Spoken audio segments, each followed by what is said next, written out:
L'AOCI, la Ligue des États arabes et l'Union africaine ont condamné la poursuite de la fermeture de la mosquée Al-Aqsa aux fidèles, affirmant que ces mesures constituent une violation du statut historique et juridique de Jérusalem. Elles ont appelé la communauté internationale à faire pression pour sa réouverture et à garantir la liberté de culte.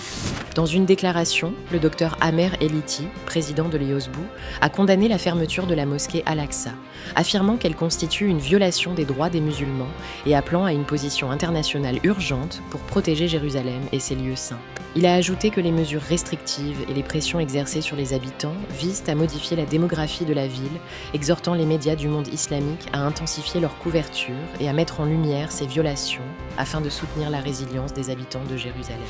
La grande mosquée de la Mecque a accueilli un grand nombre de fidèles et de pèlerins accomplissant la Omra lors de la 25e nuit du Ramadan,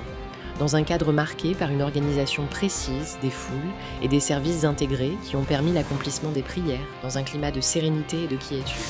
L'Autorité générale pour la gestion des affaires des deux saintes mosquées a lancé un service numérique indiquant le niveau d'affluence dans le corridor Al-Salam de la mosquée du prophète à l'aide d'indicateurs de couleurs afin de réguler le flux des visiteurs durant le Ramadan.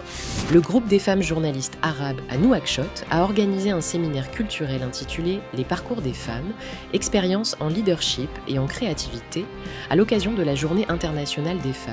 avec la participation de responsables, de professionnels des médias et de chercheurs qui ont mis en lumière le rôle des femmes dans le leadership et la créativité. Al-Azhar al-Sharif a condamné la poursuite de la fermeture de la mosquée Al-Aqsa pendant le Ramadan par les forces d'occupation israéliennes, affirmant que cet acte constitue une violation du droit international et une provocation au sentiment des musulmans dans le monde. Il a appelé à la protection de la mosquée Al-Aqsa et à permettre aux fidèles d'y accomplir leurs prières librement et en toute sécurité.